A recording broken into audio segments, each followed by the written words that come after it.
ويا هلا والله.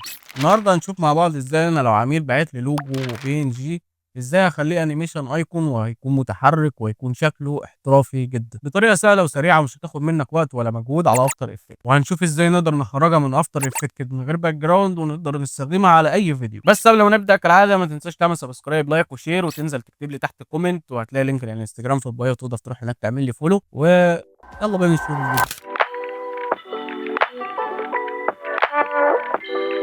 وبعد ما فتحنا افتر افكت وظبطنا المقاس اللي هنشتغل عليه بتاع البروجكت، هنبدا ان احنا نسحب اللوجو بتاعنا نحطه على افتر افكت. اهم حاجه نتاكد ان اللوجو بتاعنا ملوش باك جراوند، دي اهم حاجه لازم نتاكد منها. بعد كده هندوس على حرف الاس عشان يفتح لنا السكيل، نبدا نظبط المقاس بتاع اللوجو بتاعنا.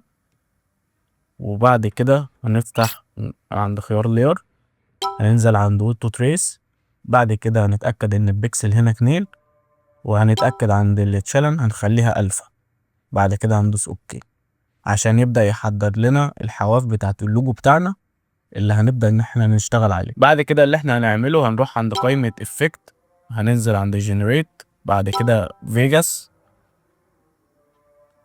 خلونا نظهر خيارات الماسك. بعد كده هنيجي من عند الافكت بتاع فيجاس وهنخلي الايمج هنا هتبقى ماسك. وبعد ما نعلم على خيار الماسك هنتأكد ان احنا واقفين على الماسك الاول. بعد كده هننزل عند البلند وهنخليه ترانسبيرنت. بعد كده هننزل عند الهاردنس هنخليه 1، عند الاوباسيتي 1، والاند اوباسيتي هنخليه 1. بعد كده هنطلع عند السيجمنت هنخليها برضو 1. بعد كده هننزل عند الويد هنا وهنخليها 10. بعد كده هنيجي عند اللينج هنا هنحط كي فريم وهنرجع ندوس على اليو عشان يظهر لنا الكي فريم، وهنطلع بالكي فريم قدام وليكن هنخليه 6 ثواني. بعد كده هنيجي في الاول خالص وهنخليه 0. دي هتكون النتيجة. ركز معايا بقى في الجزئية اللي جاية دي عشان دي برضو مهمة ومحتاجة تركيز. هنقفل الخيارات بتاعت اليو. بعد كده هنفتح افكت فيجاس، هنيجي هنا عند سيجمنت، هنيجي عند روتيشن وهندوس له edit experience. بعد كده هنكتب تايم وهندوس تاب. بعد كده هنحط نجمة، بعد كده 2، وكده هيكون الكود بتاعنا. دلوقتي بعد ما كتبنا الكود ده، الخطوة اللي بعد كده ان احنا هنبدأ ان احنا نكرر اللاير على حسب عدد الماسكات. احنا عندنا هنا 3 ماسكات فاحنا هنكرر 3 لايرات. فهندوس كنترول دي عشان نعمل دوبلوكيت. بعد كده هنفتح خيارات الافكت فيجاس، بعد كده ماسك هنخلي الماسك هنا 2 بحيث انه يعمل لنا ماسك على الحرف رقم 2 او الماسك التاني. وبعد ما نختار الماسك رقم 2 هننزل عند سيكمنتس وهنبدأ نخليها وليكن 7، وهنعيد نفس العملية تاني. كنترول دي نعمل دوبليكيت.